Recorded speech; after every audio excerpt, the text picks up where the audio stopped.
ఇక్కడున్న అక్కలందరికీ దోశలు చేయమని చెప్దాం రేపు ఉదయం. అమ్మ పని పెడతామని పారిపోకండి, ఊరికే చెప్తున్నాను ఉదాహరణ. రేపు ఉదయం వీళ్ళందరూ దోశలు చేసే పని పెట్టామనుకోండి, దోశలు చేస్తూ చేస్తూ ఆ వేడిగున్న ప్లనం మీద ఇలా చెయ్యి పడింది, ఎంతసేపు ఉంచుతారమ్మా? 10 నిమిషాలు ఉంచుతారా? 10,000 ఇస్తామమ్మా, 10 నిమిషాలు ఉంచండి అంటే, నీ 10,000 నీ ఎత్తి కొట్టా, నాకు ఎందుకురా బాబు అది, నీ నెత్తి మీద కొడతా 10,000 తెచ్చి నాకు పెడితే మొత్తం చెయ్యంతా కాలిపోతే 10 నిమిషాలు అంటారు మీరు.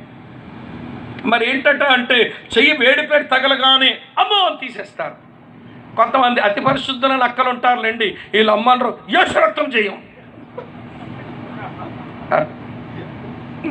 మొత్తాన్ని చెయ్యి తీయడం అయితే ఖాయం. ఎందుకంటే నొప్పి వచ్చేస్తుందండి. స్పర్శ శరీరానికి ఉంది గనక శరీరం తట్టుకోలేని దానికి తగలగానే చెయ్యి తీసేసావే. ఈ రోజున ఆధ్యాత్మిక స్పర్శ నీకుంటే, దేవుని ఆత్మగా నచ్చింది ఏదైనా జరుగుతుంటే అమ్మో అని అనుకోవాలిగా. అలా అనుకోవడం లేదేంటి? స్పర్శ పోయిందా?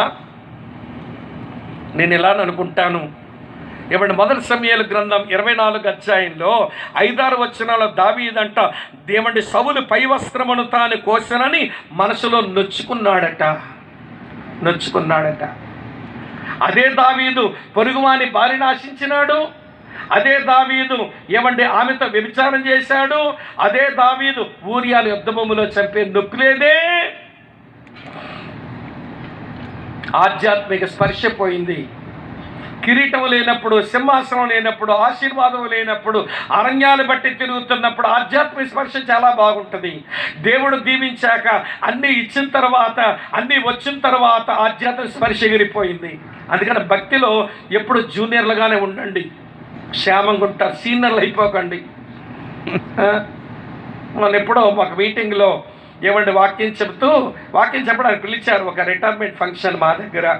మంచి దైవజనరాలు ఏమండి కార్యక్రమం నడిపించిన ఆయన, ఇప్పుడు బ్రదర్ స్వామి గారు వస్తారు, సీనియర్ పాస్టర్ అన్నాడు. నా గుడి సీనియర్ పాస్టర్ అన్నాడు, ఇంటి తమ్ముడు అనుకున్నాను నేను. తర్వాత సిస్టర్ గారు వాక్యం చెబుతూ అంది, నా పెళ్ళికి స్వామిని వచ్చి వాక్యం చెప్పాడు, ఈరోజు నా రిటైర్మెంట్ ఫంక్షన్కి స్వామి గారు వచ్చి. అప్పుడు నాకు పెళ్ళి ఏమన్నా 2 సంవత్సరాలు అయ్యింది, నాకు పిల్లలే లేరు. ఆ పెళ్ళికి ప్రసంగం చేశా. నేను తలుచుకున్నాను ఏం చెప్పాను ఆ ప్రసంగం అని. ఏమంటే నాకు చాలా చిన్నోడుగా అప్పుడు ఏదో మొత్తాన్ని ప్రసంగం చేశాను. వాళ్ళ పెళ్ళికి మ్యారేజ్ స్పీకర్గా పెట్టినారు నన్ను, ఉద్యోగం చేస్తున్నప్పుడు. మొత్తానికి ఏదో ప్రసంగం చేశానంటే అది జ్ఞాపకం చేస్తుందా సిస్టర్ అక్కడ నన్ను సీరియల్